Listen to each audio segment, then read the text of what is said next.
This episode's brought to you by the Public Domain Shop, a clothing brand inspired by classic literature and film. Use the code WOLFF to get 10% off your next sweatshirt purchase.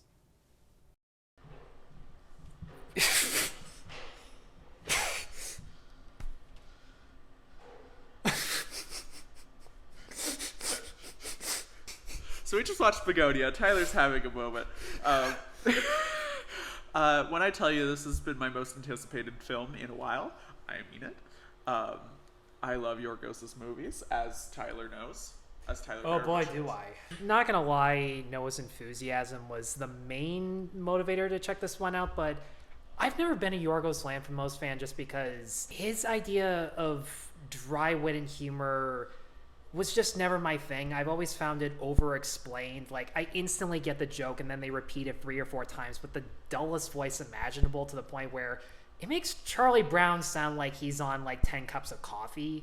Like, that's how monotonous and repetitive I found it personally. But there are movies of his I like. I enjoy The Favorite. Kinds of Kindness, in my opinion, was exactly how to do dry acting, where it was flat but it wasn't emotionless. And not gonna lie, the casting in this one and the fact that it's a remake of a Korean movie called Save the Green Planet, which I haven't seen, I kind of want to now.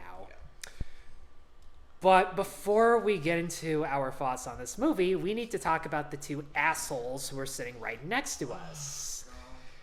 It's been a while since audience members have pissed me off in a theater this much. Usually because it's a couple isolated incidents, but there were moments similar to this for the exact same reason. When I was at Hurry Up Tomorrow in Eddington, I sat across from one guy in particular who always brought an electric scooter with her, who would always go, Every time something shocking would happen, he would just moo, or he would laugh too early or too late, like he wasn't even paying attention to the conversation half the time. And this was a pretty packed theater. Like, there are a lot of Yorgos fans in our city. And once in a while, things did get a little rowdy, because, in fairness, the last 20 minutes alone are the most random and morbid thing I've ever seen in one of his movies. So when people start talking amongst each other and laughing, I mean, we fucking did it too. I can't be too mad about that. But throughout the entirety of this movie, from the very start, these 2 assholes who sat in the wheelchair spot of the theater because... Did they show up during the trailers or right when the movie started? The trailers. A bunch of people only showed up when the trailer started because it was a long lineup.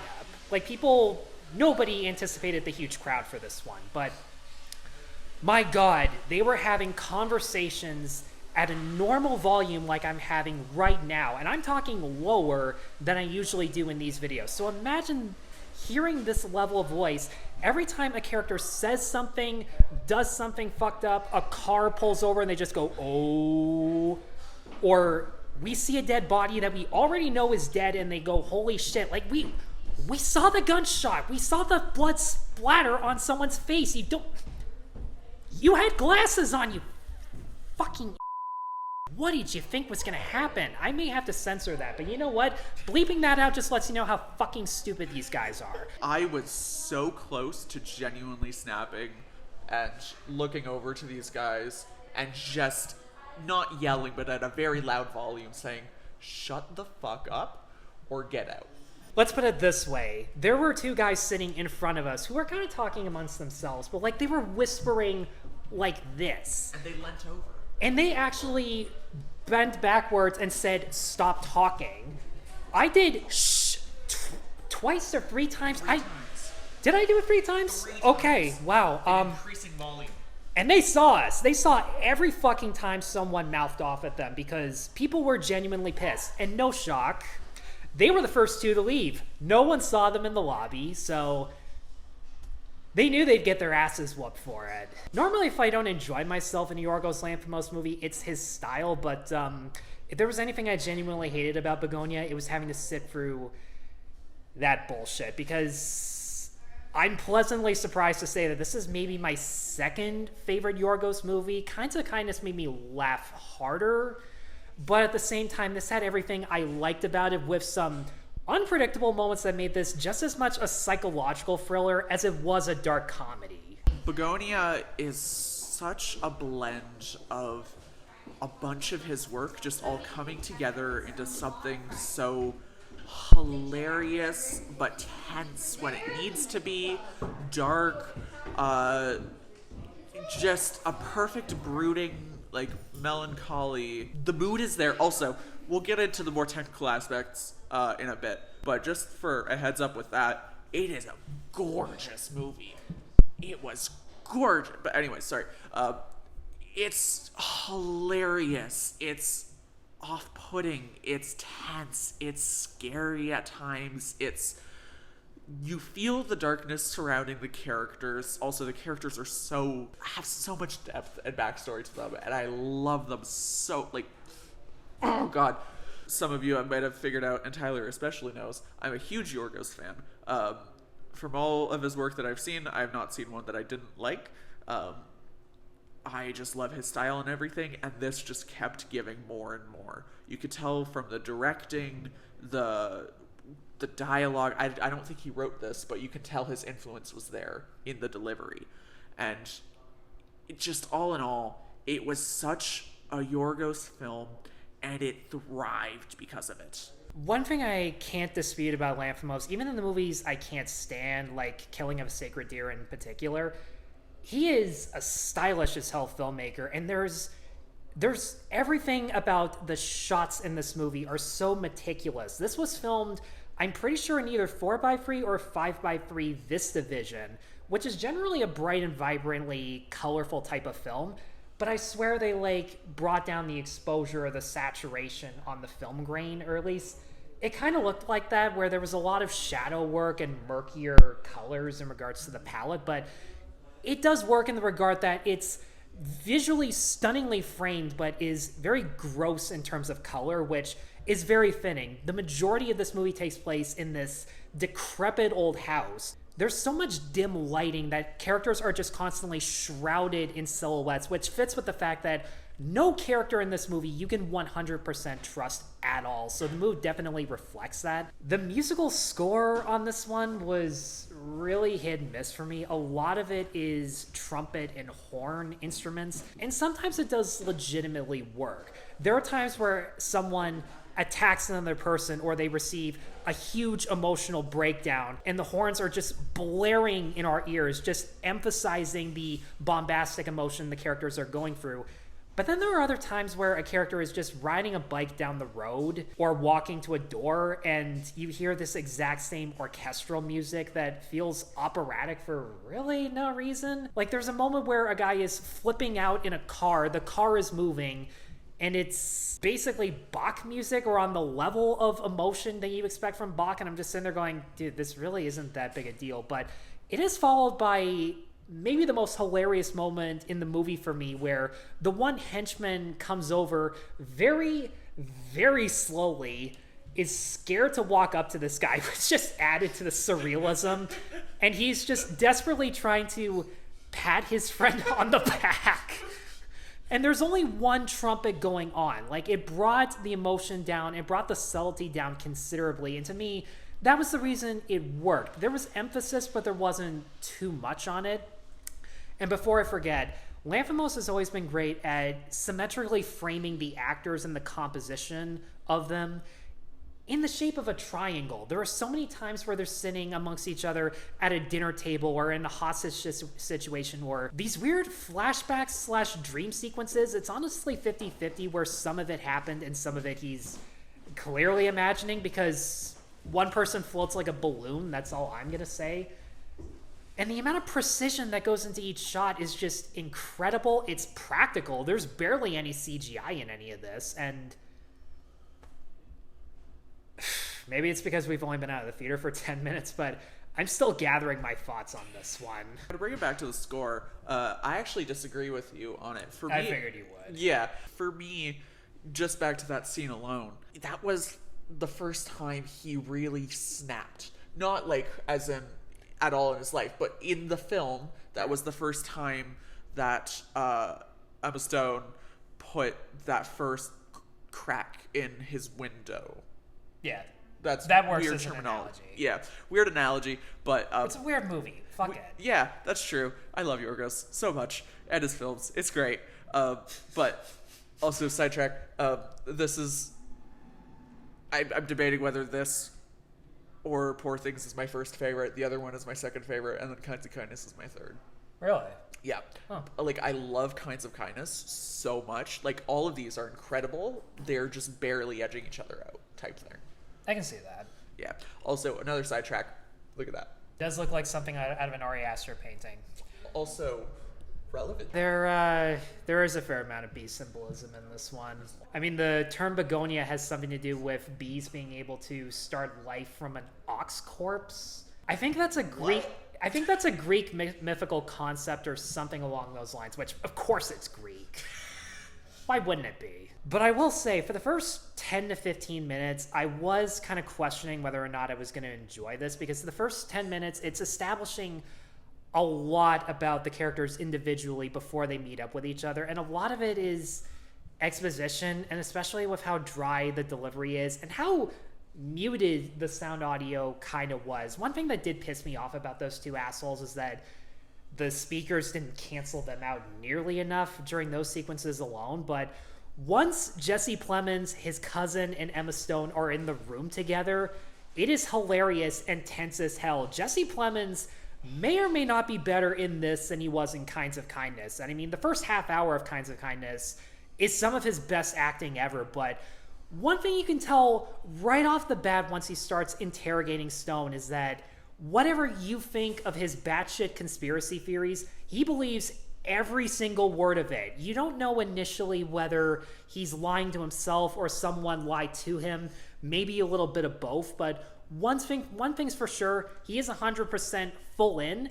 And the worst part is, even though you can tell he's been manipulated, it doesn't change the fact that he has this one sidekick, this younger cousin who has difficulties I don't want to spoil. Plus, they don't fully go into what the deal is with his cousin, which was good and bad at the same time. Because, like, it mattered really, though. In certain scenes, it was interesting. Like, they didn't talk down to the character or anything. Regardless of whatever differences he had, he was still cognizant. He was still morally aware of the situation, which also made the conflict between the cousins much more engaging. One of them has a personal vendetta against Emma Stone, and the other one, while he technically has the same thing, it's not as familial. So he's not as blindsided psychologically by the entire ordeal. But one thing, especially through the banter between Plemons and Stone, the entire outlook on this movie is how human beings are so good at manipulating one another. Partly because we kind of want to be at given moments. There's a really tense dinner scene between Emma Stone and Plemons where she points out that some people just want someone to be a scapegoat for their issues. The fact that there are certain hardships in life that we can't explain, so it's easier to lump that blame on someone else as opposed to facing the cold-hearted reality. And if anyone's wondering if this is a right-wing versus left-wing issue, it's not. The character flat out says that he experimented with every ideology, and I am glad that they didn't take I'm glad they took the apolitical route where it doesn't matter what ideology you are, you can still be manipulated, corrupted, and worst of all, just very submissively going along with it for your own satisfaction. But I can't even remember what I was saying, but I was going to try and ducktail into Emma Stone. Again, like, she really needs to make an A24 or Neon movie a year, because this is really where she shines. Like, I like her as the every girl next door. No. Like, she's really good at that. She's not that. She was when she was younger. Okay, but, like, she's... But I will say this.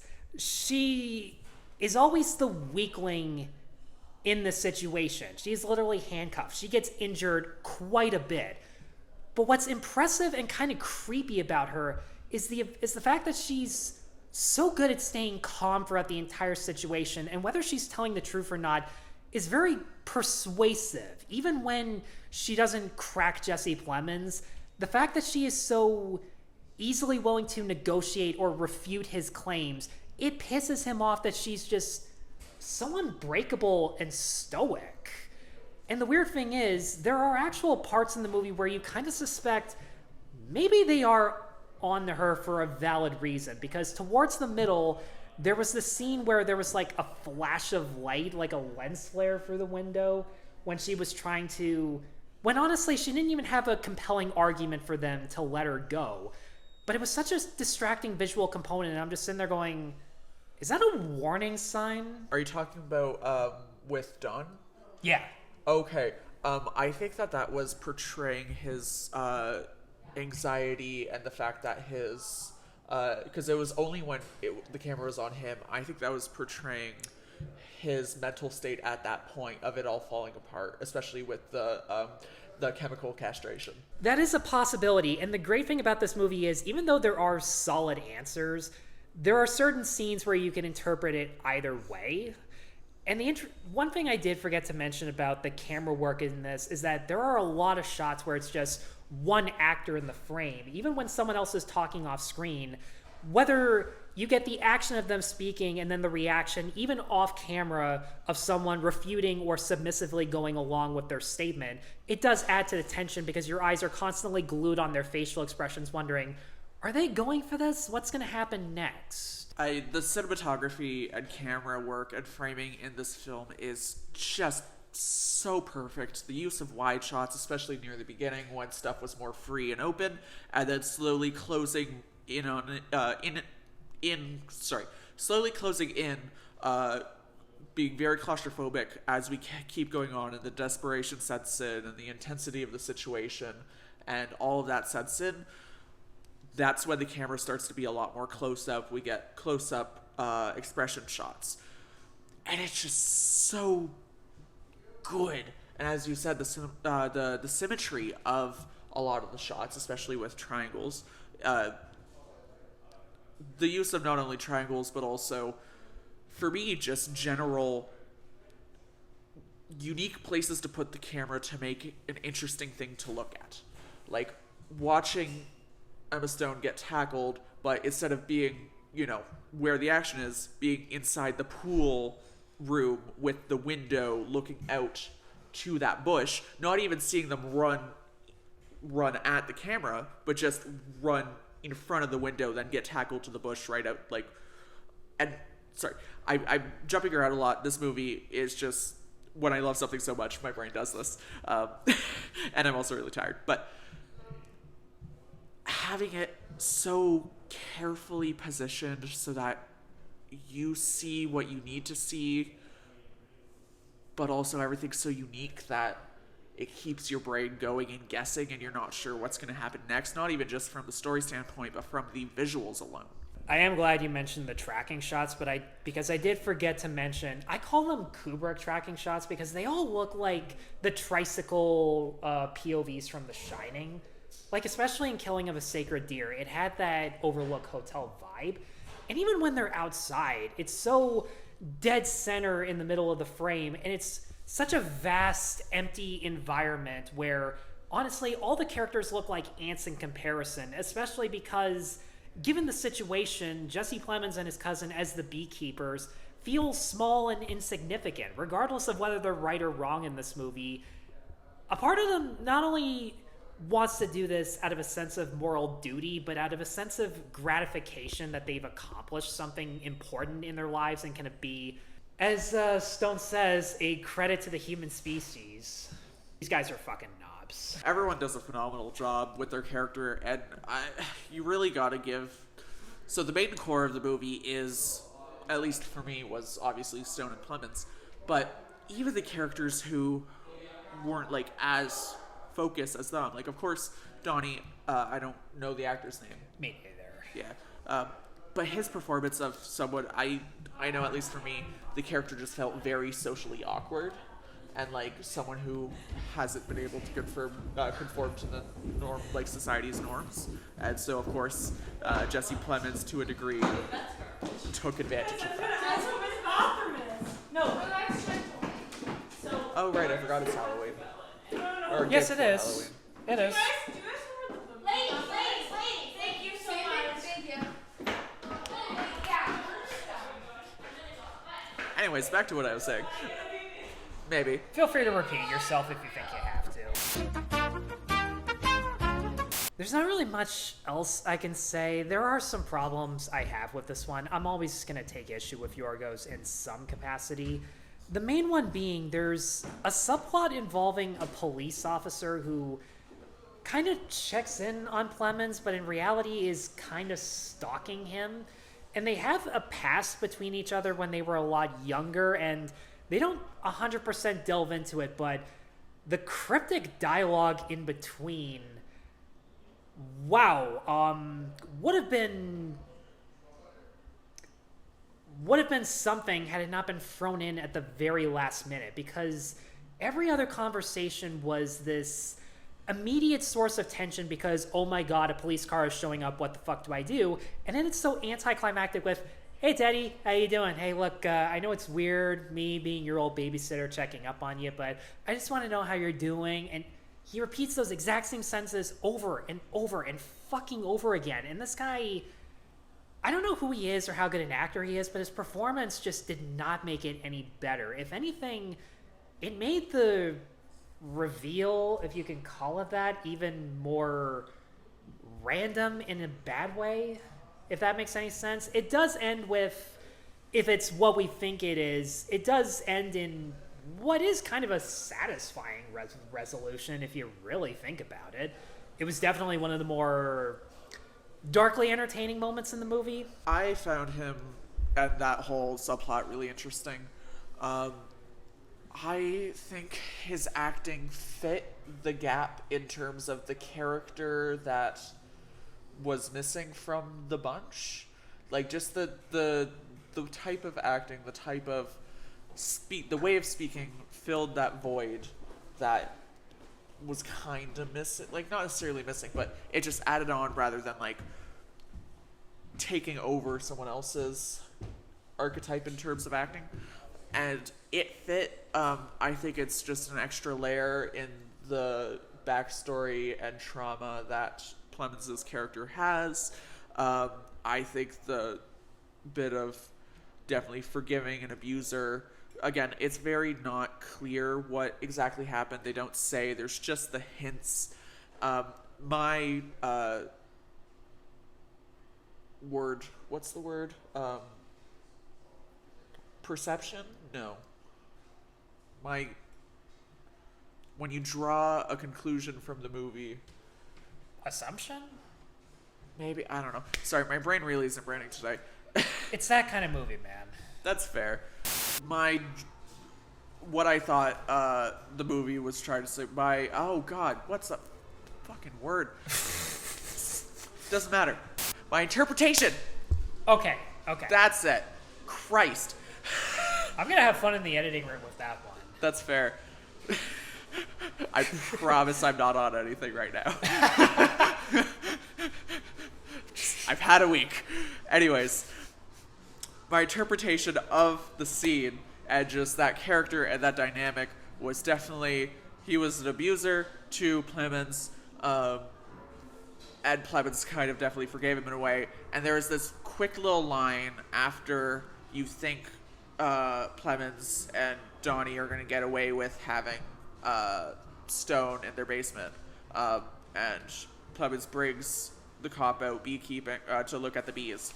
And he says as he hands the thing over, be careful. And I just thought that line specifically, I realized this after I wrote my Letterboxd review. It could kind of have a double meaning with the whole abuser thing. And look, whether or not he was an abuser or just a bully and did something very public in front of everybody, I have absolutely no idea. It could have been either one. It would probably be fucked up regardless.